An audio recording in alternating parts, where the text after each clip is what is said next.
Bang, kenapa di kampungnya Bang Toha itu tidak ada kantor polisi?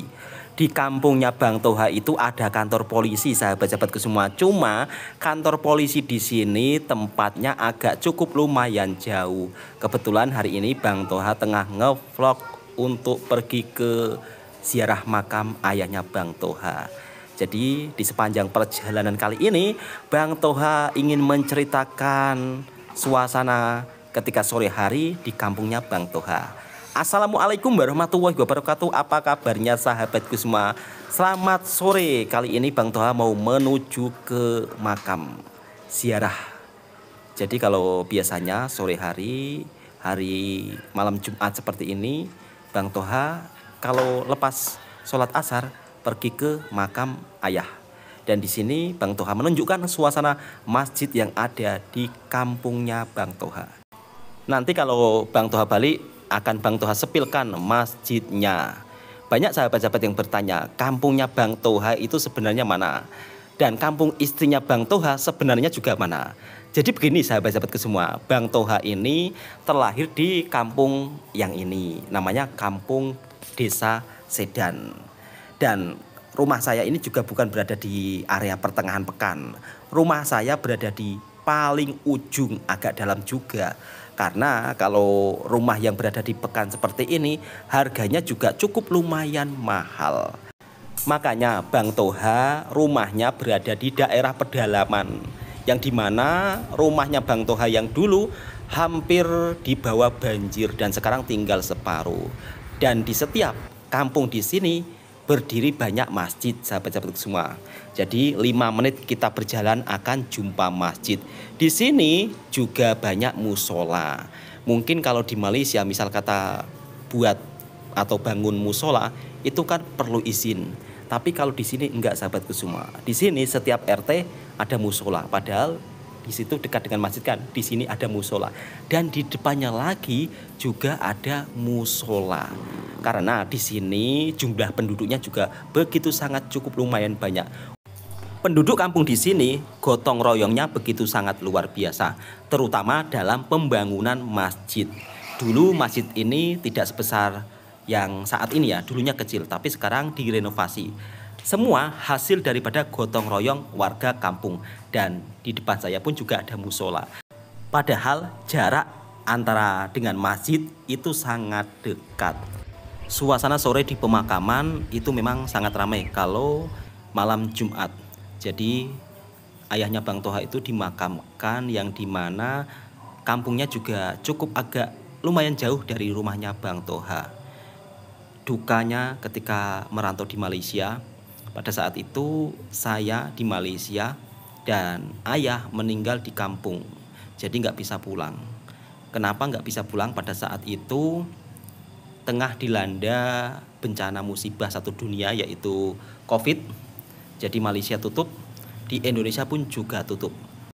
Di perantauan hanya bisa menangis, yang dimana pada saat itu saya juga cukup dibuat terkejut tiba-tiba dapat telepon kalau orang tua meninggal. Padahal ayah saya itu nggak sakit ya, tapi tahu-tahu meninggal dunia. Itu yang membuat saya sedih ketika berada di perantauan. Kalau ibunya Bang Toha ketika masih sakit, Bang Toha masih sempat pulang. Tapi kalau sang ayah meninggal nggak sempat pulang, sahabatku semua. Karena pada saat itu seluruh negara juga tengah dilanda musibah yang dimana kita orang pun tidak boleh keluar daripada Malaysia. Dan Indonesia pun juga sama, ditutup. Oke, selepas Bang Toha selesai ziarah ke makam, kali ini Bang Toha juga akan menuju ke rumahnya Mbak Feni. Kalau jalan di kampung Indonesia tidak semuanya jelek, sahabatku semua. Ada yang bagus seperti ini. Jadi tidak semuanya jalan di Indonesia terus berlubang-lubang, enggak. Memang kadang-kadang ada jalan yang jelek, tapi itu tidak semuanya. Kalau jalan perkampungan seperti ini mirip seperti perkampungan di Malaysia, yang dimana jalannya halus mulus, tidak ada berlubang. Oh iya sahabat-sahabatku semua, kita sambung cerita tentang kantor polisi. Kenapa jarak kantor polisi di Indonesia ini begitu cukup sangat jauh beda dengan di Malaysia? Ya mungkin karena di Indonesia tidak ada warga asing sahabatku semua. Jadi untuk sistem keamanan di sini memang sangat aman, dan kantor polisi memang di setiap daerah itu ada, atau di setiap desa itu ada. Cuma memang jaraknya agak jauh. Ada juga sahabat-sahabat yang bertanya, "Bang, kenapa kok tidak pernah melihat mobil berpatroli saat malam hari ataupun saat siang hari?" Jadi kalau di kampungnya Bang Toha di sini alhamdulillah aman-aman saja sahabatku semua. Beda dengan di perkampungan Malaysia yang dimana kadang-kadang Bang Toha sering melihat mobil polisi berpatroli untuk menjaga keamanan. Ya mungkin karena negara Malaysia juga banyak warga asingnya. Tentunya keamanan pasti akan selalu diperketat. Baru pulang dari ziarah makamnya ayahnya Bang Toha. Kemarin sahabat-sahabat daripada Malaysia banyak yang bertanya, "Bang, aktivitas anak-anak di kampung kalau saat sore hari seperti apa?" Di sini mainannya tradisional, sama halnya dengan seperti di Malaysia, yaitu main layang-layang atau main wow. Jadi Bang Toha akan tunjukkan suasana kehidupan di kampungnya Bang Toha saat sore hari. Di sini ada anak-anak yang tengah main layang-layang. Jadi permainan tradisionalnya di sini adalah layang-layang juga sahabatku semua. Lihat, ada layang-layang wow. Kalau di Malaysia disebut wow, tapi kalau di Indonesia disebut layangan sowangan. Kenapa disebut layangan sowangan, Bang? Karena kalau naik atas dia kan bunyinya wang wang wang wang wang wang wow wow wow gitu. Kalau di Malaysia disebut wow, mungkin karena bunyinya wow wow wow gitu ya. Jadi sepertinya samalah permainan tradisional antara Indonesia dan Malaysia. Jadi saat musim kemarau seperti ini banyak anak-anak yang main layangan sowangan atau layang-layang wow. Dan ada bapak-bapak juga yang main di sana sahabat-sahabatku semua. Oke, karena ini mau menjelang maghrib, jadi Bang Toha mau ke rumahnya Mbak Feni juga dan akan menunjukkan suasana kampung rumahnya Mbak Feni. Jadi kalau kampungnya Bang Toha dengan kampungnya Mbak Feni ini agak berbeda sahabatku semua. Jaraknya sekitar 40 menitan. Kalau kampungnya Mbak Feni ini memang dekat dengan Pekan sahabat-sahabatku semua. Tapi kalau kampungnya Bang Toha jauh dari Pekan. Kalau di sini kemajuannya sangat bagus sahabatku semua. Bahkan di kampungnya Mbak Feni ini berdiri masjid yang begitu sangat megah. Dan di sebelahnya masjid di sini ada sebuah kedai Indomaret. Ini dia kedai Indomaret atau toko modern. Dan di sini ada bangunan masjid yang begitu sangat indah dan megah. Membutuhkan waktu berpuluh-puluh tahun. Jadi biayanya daripada warga kampung bergotong royong membangun masjid yang begitu sangat megah. Bang Toha akan tunjukkan suasana masjidnya. Jadi masjid ini direnovasi pada saat Bang Toha masih sekolah rendah. Bayangkan, dari Bang Toha sekolah rendah hingga sampai sekarang memakan waktu mungkin hampir sekitar 30 tahunan. Dan akhirnya saya juga sampai di rumahnya Amin. Ini adalah rumah adik saya yang bekerja di Malaysia. Kemarin katanya anaknya itu rindu sama saya dan saya akan coba untuk masuk ke dalam. Alhamdulillah selama merantau di Malaysia akhirnya saudara saya pun juga bisa punya rumah. Dan ini anak perempuannya, anak pertama. Katanya kangen sama ayahnya yang bekerja merantau di Malaysia. Alhamdulillah lah, saya sangat bersyukur.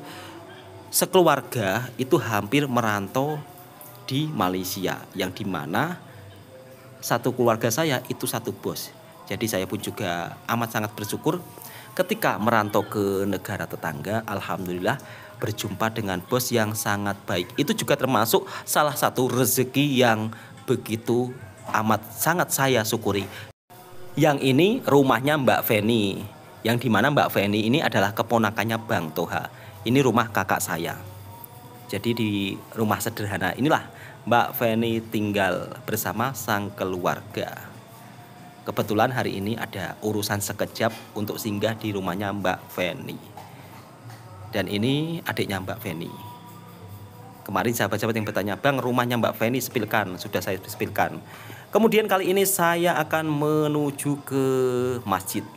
Jadi masjid di Indonesia ini jaraknya memang begitu sangat dekat. Kalau di ujung tadi, masjid yang berada dekat kampungnya Mbak Feni, sekarang kita ke atas sedikit. Butuh waktu 5 menit saja sudah sampai masjid yang berada di tengah-tengah pekan. Bang Toha mau singgah sholat maghrib terlebih dahulu. Alhamdulillahirrahmanirrahim. Jarak dari kampung saya ke kampung Mbak Feni ini agak cukup lumayan jauh. Jadi alhamdulillah singgah dulu ke masjid untuk menunaikan sholat maghrib sahabat semua. Dan kali ini Bang Toha mau melanjutkan perjalanan balik ke rumah. Untuk kawasannya Bang Toha ini merupakan salah satu kawasan yang dimana di sini kebanyakan sekolahnya sekolah agama dan memang masjidnya begitu sangat banyak. Misal kata kita berjalan 10 menit lagi juga akan jumpa masjid. Alhamdulillah sudah sampai di rumah dengan selamat. Tadi Bang Toha singgah di rumah adik, di rumah kakak. Jadi Bang Toha ini 3 bersaudara laki-laki. Kemudian yang satu laki-laki juga, yang pertama, yang kedua kakak perempuan. Yang 3-nya laki-laki merantau di Malaysia. Alhamdulillah ketika kita bertiga merantau di Malaysia, berjumpa dengan bos yang sangat baik, itu juga sesuatu rezeki yang dimana mungkin orang lain belum tentu bisa mendapatkan seperti apa yang saya rasakan. Banyak sahabat-sahabat yang bertanya, Bang, bosnya Bang Toha di Malaysia itu Cina, Melayu, ke India. Alhamdulillah bos saya ini Melayu. Orangnya sangat baik sekali. Bahkan seperti bukan bos ya, tapi sosok seorang ayah kalau dari pandangan saya. Jadi beliau ini bukan hanya sekedar mengajar kerja, tapi juga berbagi ilmu. Itu yang membuat saya kagum dengan bos saya. Ini hanya pengalaman pribadi saya sebagai seorang perantau yang bekerja di negara tetangga. Setiap perantau punya cerita berbeda-beda. Jadi tolong jangan kecam ya. Kalau melihat video saya, usahakan disimak sampai habis. Biar nanti tidak salah paham. Biar nanti tidak bilang, ini orang dasar pengkhianat. Biasanya kan komentar-komentar seperti itu muncul. Ini saya bercerita hanya tentang kisah perjalanan saya selama saya merantau di Malaysia, sampai di kampung, kemudian kisah keseharian saya, pulang merantau di kampung melakukan aktivitas apa. Alhamdulillah pulang merantau di rumah ada usaha kecil-kecilan. Jadi itu yang membuat saya bersyukur juga. Alhamdulillahirabbil alamin. Kemudian saya punya adik-adik juga merantau di Malaysia. Alhamdulillah di kampung sedikit-sedikit juga ada hasil. Itu yang membuat saya sangat bersyukur. Bukan saya memuji-muji berlebihan, tapi ini sebagai bentuk rasa syukur saya serta kebahagiaan saya yang dimana dari hasil jerih payah ketika merantau di rumah ada hasil. Itu yang membuat saya bersyukur. Intinya tidak ada istilah pamer, tunjuk-tunjuk, sombong, nggak ada sahabatku semua. Apa sih yang disombongkan? Kita ini hidup di dunia cuma sementara, ya kan? Dan kalau dilihat kan saya juga bukan istilahnya apa ya, orang yang kaya-kaya sangat juga enggak. Kemarin ada orang yang menawari Bang Toha tanah yang dimana pemikiran orang kampung kalau ketika ada orang merantau dari Malaysia dikira uangnya itu ratusan juta, bahkan miliaran. Sampai-sampai Bang Toha ditawari untuk beli sawah seharga 200 juta lebih. Ya Allah, saya sampai agak kaget juga. Ya kalau saya ditawari sawah seharga 200 juta lebih, nggak ada uang, Bu. Saya pun kerja di sana cuma sebagai pekerja saja. Kalau tabungan sedikit-sedikit ada sih, cuma kalau mencapai ratusan ya nggak ada. Makanya kalau ketika pulang merantau, Kadang-kadang pemikiran orang kampung yang tidak paham dikira kita pulang merantau itu langsung bawa uang miliaran, ratusan juta. Enggak seperti itu konsepnya, sahabatku semua. Kita merantau itu intinya merintis.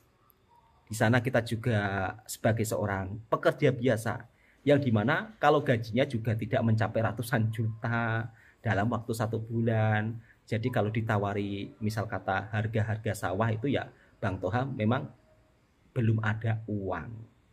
Karena Bang Toha di Malaysia juga pekerja biasa. Ada juga yang berkomentar, kenapa nggak memilih ke Korea, kenapa nggak memilih ke Jepang, kan gajinya lebih tinggi, lebih banyak. Kalau kita kerja ke Korea, ke Jepang, itu juga nggak semudah kita misal kata kerja di negara tetangga.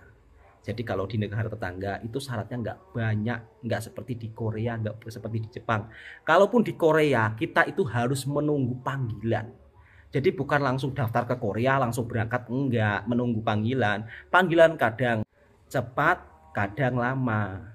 Kenapa memilih Malaysia? Karena Malaysia bagi Bang Toha dekat dengan Indonesia. Apabila sewaktu-waktu ada urusan keluarga, bisa pulang dengan cepat. Tidak seperti di Korea ataupun di Jepang, yang dimana misal kata kita mau pulang cepat juga tidak bisa. Dari segi budaya mungkin di sana juga beda. Kalau Indonesia dan Malaysia dari segi budaya, dari segi agama, kita kan sama. Jadi misal kata kita beribadah juga sangat mudah. Kemudian orang-orang di Malaysia itu juga sangat ramah tamah. Selama saya merantau di sana, alhamdulillah orang kampung, orang kota, semuanya ramah tamah selama yang saya temui.